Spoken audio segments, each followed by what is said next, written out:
Hi there, it's me again, Mr. Wonderful, coming to you from the tumultuous world of money disputes. The stress, the bitterness, the heartache. I'm here to sweep all that baggage away by helping you find resolution. So let's do just that. I've got a video here from Dustin, with a dispute, of course. Let's listen to what he has to say. Hey Kevin, my name's Dustin, and I have a dispute with my business partner on a podcast that we shot. We started shooting and went from like 100 views to 1,000 views to over 2,000 views, and then we got advertisers and sponsors, and almost as soon as the money started coming in, my partner kind of got greedy and then basically tried to fire me. And I told him, I was like, you can't really fire your partner. You can buy me out or compensate me for my half, but you can't really fire me. And then he just went blank on me. Now I just want to get compensated for the time and the money that I put into the business, and I need your help. This is a really interesting situation. What Dustin has created or co-created could be very, very valuable, but I need more information, like, is there a contract? Is there a real partnership? So I've got him waiting on video. Dustin, nice to meet you. Nice to meet you as well. So Dustin, ¿qué pasa, hombre? What happened here? So he asked me to join the podcast just to get some traction. They couldn't get it off the ground. And so there was a meme of me and you may have seen it, me and a girlfriend of mine at an Astros game, and it went viral multiple times with different sayings and stuff. So basically the first show that I did went over 250 views, and that was just organic. And he asked me to do it again. And the next show that we did, we got to about 500 views, and he asked me to be his partner. And we ended up finalizing at 45-55. Now, quick question right out of the gate. Everybody wants to know, including me, do you have a contract? Is there anything on paper, or is it just two dudes with a podcast? Pretty much two guys with a podcast. There's a lot of text messages back and forth, but no formal contract or anything like that. How do you feel about that? In hindsight, like a complete idiot. I'm going to try and help you, but when you form a business, particularly when revenue is going to come in, you need something in writing. How much money in total have you put into it so far? About $350. Is there an amount of money, a dollar amount, that if he wrote you a check and gave it to you and left your likeness there and just kept building the business, that you'd be okay with? $67,000. All right, Dustin, you put $350 up and now you want $67,000 back? Connect the points for me. So that's based on two advertisers. One that I brought to the company, to the show that's $400 a show to advertise with us, which is $800 a week. It's $83,000 over 2 years, which if I was going to sell my business, I would want 2 years of revenues. And that's after the production fees, $15,600. So that's $67,000. That's not unreasonable. You're sounding pretty savvy now. I thought you might have been a little naive not to have a contract, but at least you know how to value the business. The problem is you have no leverage right now. Without a contract, it's hard to fight the legal battle, and the courts are jammed up because of all the COVID stuff, and this is not big enough to get a lawyer that's a contingency player involved. There's just not enough dollars. All right, Dustin, you have an option here. You can send him a cease and desist letter, tell him to stop using your likeness and profiting from it without compensating you. You can use the leverage of that letter to show you're serious and then negotiate a settlement on what you're really owed in the equity piece of this. I think the number should be half. 55-45, you could settle for 45% of $67,000 and feel pretty good about it because he did do some work too. Would you take half of that? I would. I think that's fair at this point. And lastly, maybe you just start from scratch and do it yourself and take all the ownership and control all the revenues and go where you want to with it. What about that idea? I think it's a fantastic idea. If you can build up a franchise, podcasting is the future. It's a huge aspect of digital marketing now. I think you should get behind your own podcast. Thank you so much, Kevin. Take care. I've got a question came in on the email transom from Alyssa. Let's read it. Hi, Mr. Wonderful. I work as a retoucher for an apparel company in LA, making $20 an hour. My boss asked me to model for a photo shoot, so I went ahead, but I did expect to be paid as much as the agency models they use. These models are paid $1,200 for an 8-hour shoot, but after 3 photo shoots, I still haven't been paid anything beyond my regular hourly rate, which is $20. I remember that. I enjoy modeling, but not for free. And again, I was originally hired as a retoucher. Should I not have agreed to do this in the first place? What do I do? Oy vey, what a mess. Alyssa, first of all, let me explain to everybody what a retoucher is. You're actually modifying photographs of clothes. That's a skill set. That's a talent. You're being hired. You're being paid $20 an hour to do it. I get it. But you have a full-time job. And your boss has every right to ask you to do things as an employee. Nothing wrong with that. You know, listen, you got a problem. You've already done 3 shoots and you haven't even squealed about any of it. You haven't made any noise at all. So now you're in a bit of an under-leveraged situation. Here's the answer. If you think you're worth more as a model, why don't you ask your boss for a bonus for saving him so much money? Ask him to give you 200 of it. Start there. Accept 100 if he'll give it to you. It's 5 times, it's 5 hours of work for you. And you're building a portfolio if you really want to pursue modeling. But I'm sorry, your boss doesn't owe you anything. Not if you didn't bring it up, Alyssa. You got to take this up with him. Open your mouth, start a dialogue, see where you can go. It's all about negotiating, my friend. I've got a video that came in with a rather complicated dispute from Maria. Hey Kevin, we really need your help. I run my family jewelry business with my dad, an internationally acclaimed jewelry artist who's been named as one of the most innovative designers of our time. All of our jewelry is handcrafted in the heart of New York City, and we've been hit very hard with this pandemic, especially with our retail partner Neiman Marcus declaring Chapter 11.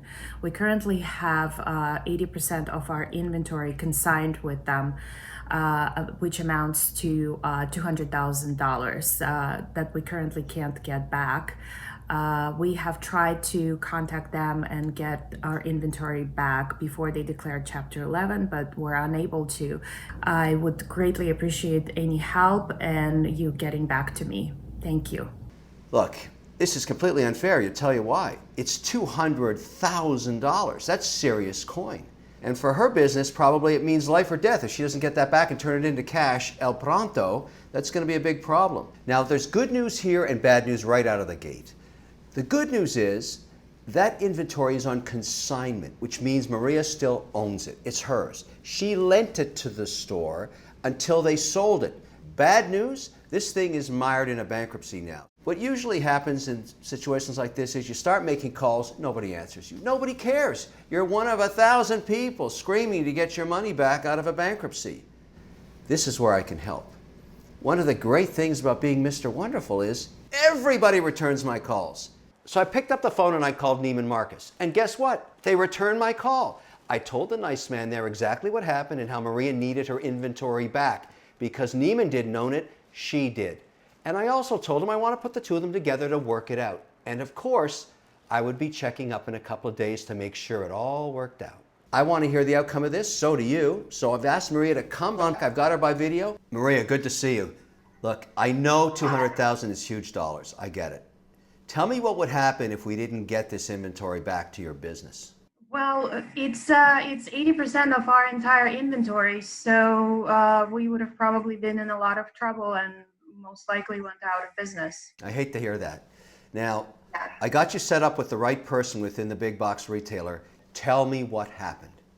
It's actually incredible. They asked me for all the paperwork, and it was at my fingertips, so I emailed it to them right away, and in less than a minute, the head of jewelry got in touch with me. They apologized for not getting back to me earlier. And they said that they will make it right and they will file the appropriate paperwork so that we can get our collections back within a few weeks. Well, listen, I'm really happy I could help out here. This is a wonderful outcome. You know what saved both of us here, Maria, is your meticulous record keeping. Without that, I couldn't have helped you. That was the key. You've done a great job tracking all this stuff and making sure you knew where it was. That was brilliant. I couldn't have done it without you, Kevin. Thank you. I really appreciate that, but I'm here to help. That's why I do this. We wanted to say a huge thank you to you, and if you come to New York, we would love to see you at our gallery in Times Square. That's very kind. That's very kind, Maria. Anyways, thanks a lot. I'm glad I could help. Take care. Stay healthy. Stay safe. See you soon. Thank you so much, Kevin. I have a video here from Corrales, which is an incredibly, I'd call it interesting and complex case. Hello, my name is Corrales. I'm a high school chemistry teacher and an entrepreneur in Tampa, Florida. And my money dispute has to do with having $18,000 in student loans taken out in my name without my knowledge or consent. It all started freshman year of college. I had a very close family friend that I've known for a very long time offer to pay for my college as a gift. I trusted this family friend, so of course I said yes. I was thrilled to have the opportunity to live on campus and to have this person's help. Well, fast forward a couple years, we had a huge falling out, a bad falling out with this family friend. So that's when I took over my expenses. And then I discovered that $18,000 in student loans has been taken out of my name without my consent or knowledge. My signature was forged, and he took all the necessary steps so that I wouldn't be made aware of it. I attempted to contact that family friend directly through text and call and never heard from them again. So that's when I went to file a police report. And then I waited for that investigation, and the case was closed because it went to my betterment. So I pretty much lost hope. I'm still paying these student loans. With all the balloon and interest, it's $25,000 that I'm still paying. I still owe $25,000. I don't think it's fair because I never signed up for this. Kevin, can you help me? Well, there's just so many questions to ask. I had to ask Corrales to join me. It's a crazy story. Let's bring her on. Corrales, you there? Yes. Hi, Kevin. How are you? Very good. Listen, I got a million questions. I got questions. Go back. Tell me what happened there. I need to understand that. So I began college as a freshman, and I had 75% of my tuition already covered from scholarships. I did have some extra college expenses, and a close family friend said he'd take care of it. Now, when he said, I'll take care of it, you assumed gift. He's going to give you the money. Right. 2 years go by and we have a falling out with this family friend. And so I took it upon myself to take care of my college expenses. And so I ran my first credit report and I discovered that I have $18,000 in student debt. So you weren't in arrears. No. So the original loan was 18 and then the interest accrued up to 25,000. That's the new number. That's a serious chunk of change when you're just getting out of college. And especially to a teacher. I make about $35,000 a year, and it is going to take me until 2040, so another 20 years, for me to pay off these loans, and I would have paid $40,000. 2040. Whoa, we do not pay teachers enough. This is crazy. So then I went to the police. I filed a police report that, fraud. Like, I didn't sign up for the student loans. And the case was closed because it went to my betterment. He wasn't the beneficiary, I was. So Corrales, I actually have the police report. Let me read it to you. This is what the detective said. I contacted an assistant state attorney in reference to this incident. He advised that the statute for identity theft states that the identity theft must have been done for fraudulent means. You are the beneficiary of this. The case of identity theft does not meet Florida state statute criteria. And there you have it. And at that point, I kind of just gave up. And I've been making payments because I don't want to not pay them and then my credit be harmed. Can I ask you what you would have done? Because you only had 75% of your tuition paid for. Would you have raised the $18,000 another way? I don't think I even would have taken out those loans, to be honest. And I wouldn't have lived at the dorm. I mean, I slum it all the time just to be well off. I wouldn't have lived at the dorm, and I would have hustled because I'm a hard worker. And that's what I did for the remaining of my college years, right? I worked and I paid for it cash. All right, Corrales, what do you want? And what do you want me to do? What I want is to not have this financial burden that I didn't sign up for. I want to be able to focus on me a little more because obviously with a teacher's salary, but I just didn't sign up for this. Like, I have a passion to be a teacher and I shouldn't be suffering from the decision that someone else made for me. I mean, you wouldn't be knocking on my door 7 years later if this thing really wasn't bugging you. He never told you he was taking these loans out, and he basically did this without any knowledge that you would now have to pay them back. That was unfair. Corrales, I'm going to take a two-pronged approach. I've already reached out to Navient, the company that administers your loan, and they sent me back a statement. It's actually good news. Let me read it to you. We will be reaching out directly to the borrower. We take seriously any allegation of fraud and investigate fully. Talk about opening the door. I'm liking this. But when you're dealing with such a crazy situation, you got to figure out what are your options. So I've actually got an expert, Barry Coleman from the National Foundation of Credit Counseling. He's an expert on student loans. He'll tell us if there's anywhere for us to go with this. Barry, you understand the situation of this particular loan.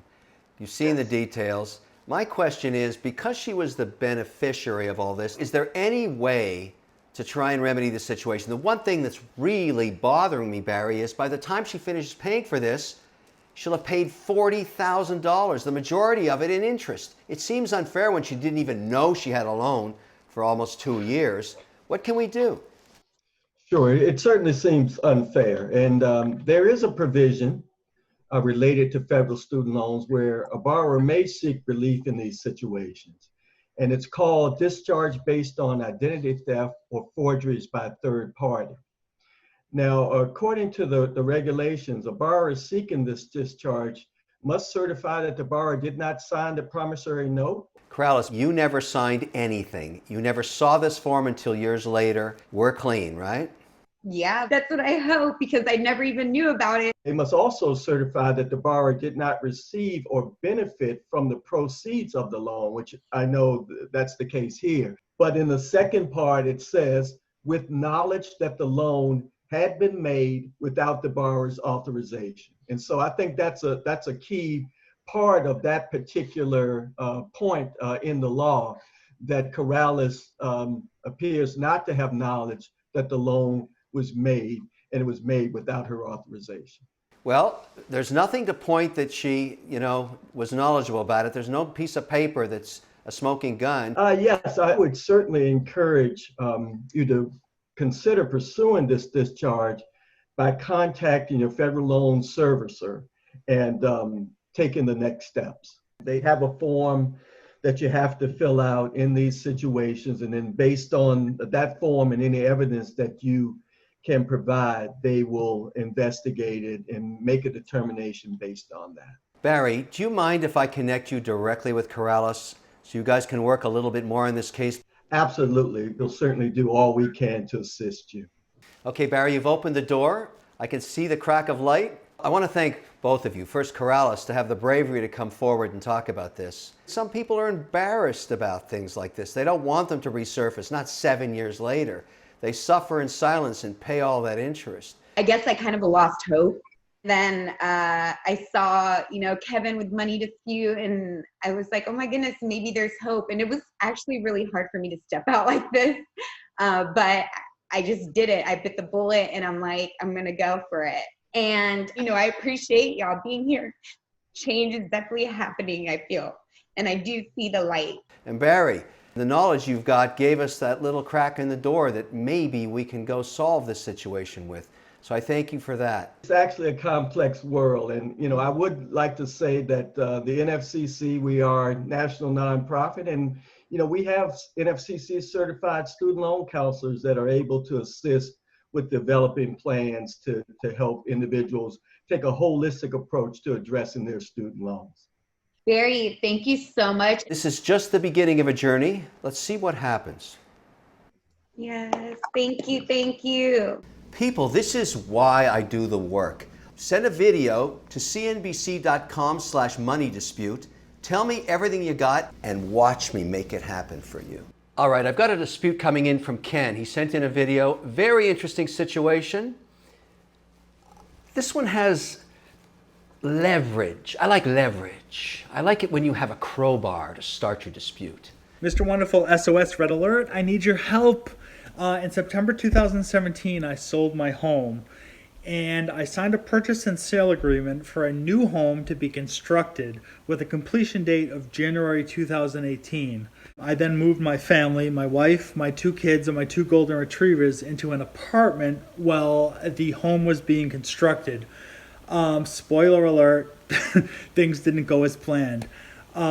January 2018, February, March, April, May, June, July 2018, the house was not complete. At that point, asked the builder for my $34,000 deposit to be returned to me, and plot twist, the builder said no. Since that point, in May 2019, he sold the house to someone else for more money than what I was even going to buy it for. So he's made out on the deal. Can you give me a strategy of how I can go about getting my $34,000 deposit back, as well as I've spent more than $15,000 at this point in litigation trying to get that deposit back? Can you help me? You've come to the right place. Why? Because you have leverage, my friend. You have a contract, a purchase and sale agreement. You know, Ken, I'll let you in on a little fact. Most people do not read their purchase and sale agreement. It's multiple pages.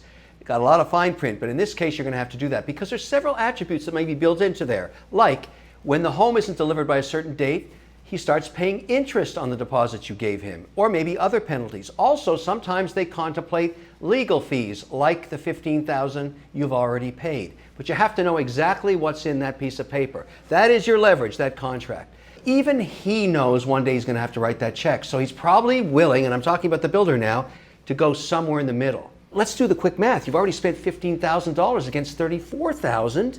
That means you're going to burn all your profits away if you continue to litigate. You've got to get them to the table. Basically call him and say, look, I'm going to keep going. I got a purchase and sale agreement, but it's a hassle for you and me. Let's meet for a coffee. Let's cut a deal. Music to the ears of somebody that's stuck under the leverage of a contract. You can't get away from that. That's how America runs. Instead of paying you back the $34,000, maybe you suggest $20,000. A lot less. And you'll take it now and sign away all the rest of your rights. And you walk away. Leave this headache behind you. Buy another house. Buy another dog. No, don't buy another dog. 2 are enough. But you get my point. That's the solution. And the only reason you might even have this option is the contract. When trust goes away, the paper comes into play. That's what they say. I love you've got some leverage to work with here. Good luck, my friend. Okay, we've got a dispute that was videoed in from Ben. Let's have a look at this. Hi, my name is Ben. I'm a 35-year-old electrician, father of 3 young children, and a beautiful wife. And basically my dispute is I started doing side work for my direct boss, and we've been on a project. We were going to flip a house. It's supposed to pay me $30,000 at the end of it. It'll take about 4 months. And we're going on 1.5 years now.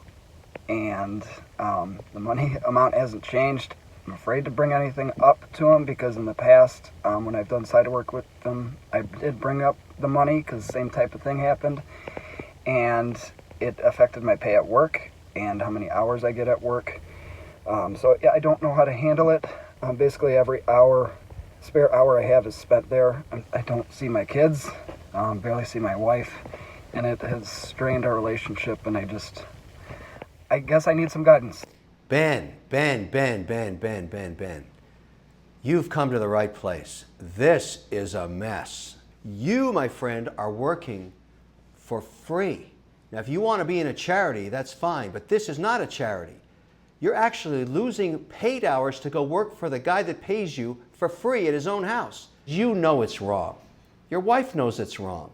Your family knows it's wrong. It's got to be fixed.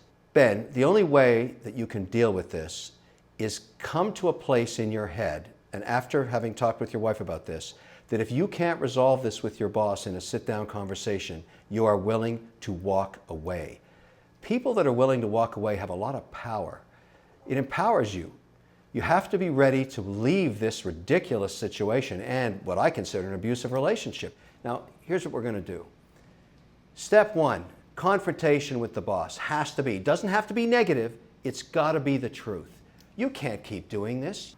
Tell him that you want to be paid for all your hours because he basically got a good electrician for free. Count your hours that you actually did all that work at, take the same rate that you work for him at day job and apply that to what you did at the house. I'd like to know what that number is, but you have to know. If he doesn't give you any compensation at all for the work done in the private house, you can't stay there. The world is telling you to go get another job. That's exactly what's happening. So be prepared. Tell your wife your plan. You're going to go talk to him. If he says go pound sand, I think the world will treat you well because you're a nice guy, and I'm going to make the assumption you're a great electrician. You just move on. Sometimes in life you got to take the risky, prickly path, and that's what this one is. Ben, good luck to you. I really feel for you, my friend. You're a good guy, and this is just wrong. I've got a video from Amy, and I'm getting so many just like this video. Oh my goodness, I feel for these people. Hi, my name is Amy, and I am a parent at a middle school here in Miami, Florida. The reason why I'm reaching out for help today is because on March 15th, the students were supposed to take a trip to Washington, D.C. with a well-known nonprofit organization. Because of the coronavirus, the trip was first postponed and then later on canceled. Now, this is an 8th grade trip.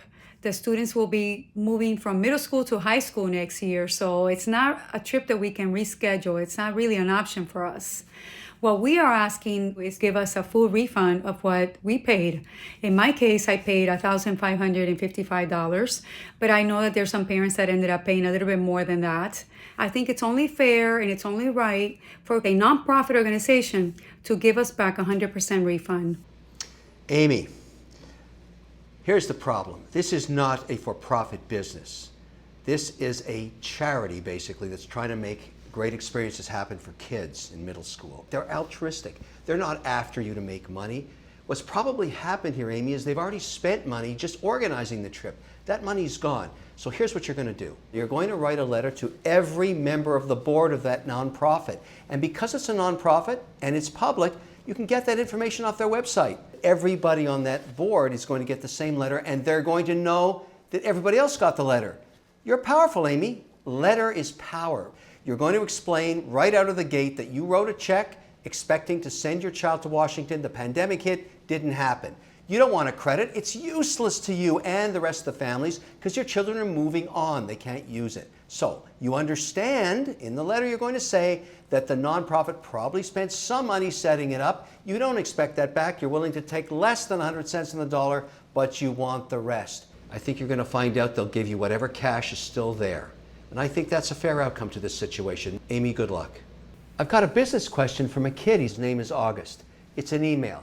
Let's check it out. I'm a kid mowing lawns. I have a 50-50 partnership with the other kid next door, even though I do all the bookkeeping and everything else outside mowing. The problem, I want out. I have no control over our schedule because I always have to wait for him to finish baseball practice before we can mow. I want to be paid extra for the bookkeeping, but he refuses because he says he could do it all too, except he doesn't. Whoa, I feel the tension. I want to be paid extra for the pickup truck I bought for the business, but he says it's my truck and has nothing to do with him. How do I end this thing? Just so you know, our estimated 2020 revenues is $20,000. Yeah, you got a business, kiddo, and you got problems with your partner. Let me explain something about partnerships. August, when you form a partnership with somebody, and this could be in business or in life, like your wife maybe, you are forming a bond, you are forming a relationship, and it's based on a 50-50 idea. Now, what you're complaining about is your partner's letting you down, not carrying half the weight. But that doesn't mean you can just walk away. If you want to end this thing with him, you got to buy him out. You're making $20,000. Maybe you're going to give him 5 of it, and it's sayonara. If he says no, you know what you do? Talk to his parents. Explain the situation, that their son is not cooperating with you, but you want to do the right thing. Help them mediate a deal. Your reputation is everything. August, remember, this kid is your next door neighbor. So how you handle is everything. He's not going away. He's living right beside you. You want to wake up the morning after you end the relationship in the business and still have him as your neighbor and a friend. Once that's over with, go find another partner and build the business. You keep doing the books, you keep doing the marketing, and you hire other people to mow the lawns. Now that's what I'm talking about. And I know you've got it because you're already making $20,000. You're doing way better than the guy that used to deliver papers. 20,000 bucks, you can make it 120,000. You make it 250,000. You need to lever yourself. You're an entrepreneur, my friend. I want you to go make it happen. All right, I've got a video from Joran, and this is about love. And Mr. Wonderful loves love. That's why I'm in the wedding business. You know, 2 times in life where you don't care about margins or price, when you get married and when you die. I'm in both businesses. I love them. Let's hear from Joran. Hello, Mr. Wonderful. I went and I bought a ring for my girlfriend to become my fiance, and I'm trying to be quiet because she's right upstairs, so, you know, shh, don't tell her.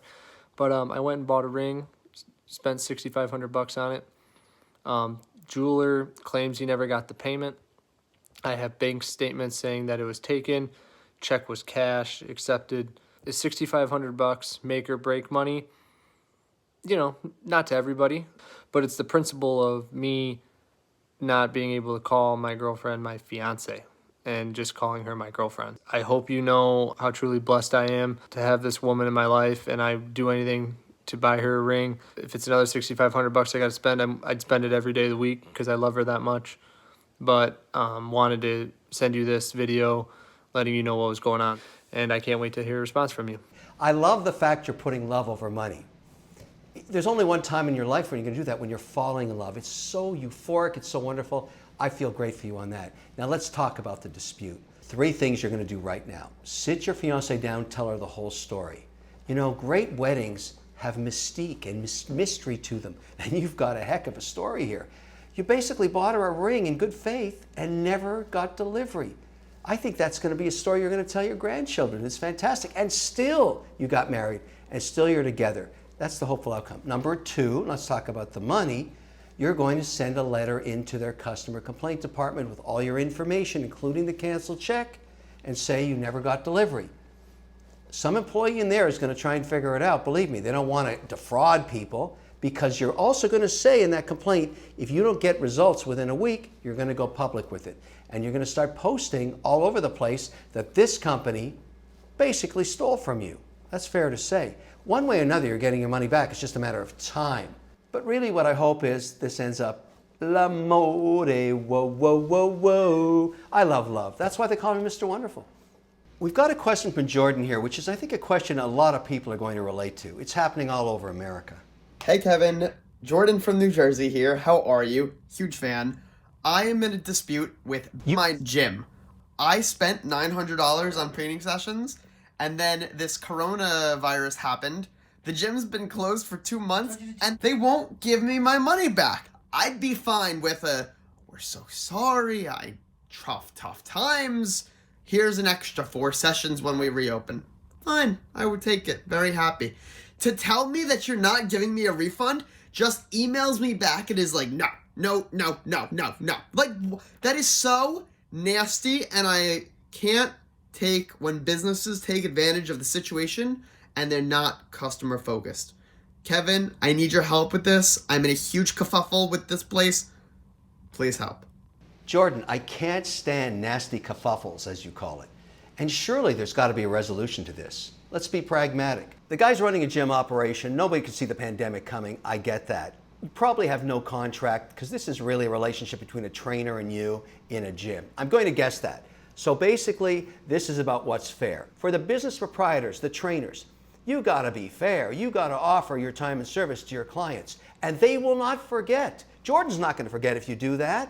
They're going to make sure that they work with you going forward because you cared about them at a time when they couldn't work with you directly in a gym. So I reached out to your gym, and they got back to me. Let me tell you what they said. It's good news, my friend. All clients have been offered the opportunity to train virtually with their trainer to use the sessions while we are closed, or they can use them in person when we reopen. They will get the service that they paid for. Jordan, that's a key. We are hoping for an early June reopening. Hey, Jordan, they didn't offer your money back, but they did offer the service. And one way to resolve this thing is you simply ask for a couple more virtual lessons. That would seem fair to me. The point is, they're willing to meet in the middle, and that's a good thing. I think this is a good outcome. Okay, I have a question from Jason here, and this one's a toughie. I'm a commercial landlord, but I only own 2 properties. So when tenants don't pay, it causes huge problems for me. Yeah, I totally get that. Totally get that. That's cash flow. Well, one tenant is a gigantic nationwide chain. I wonder who that could be.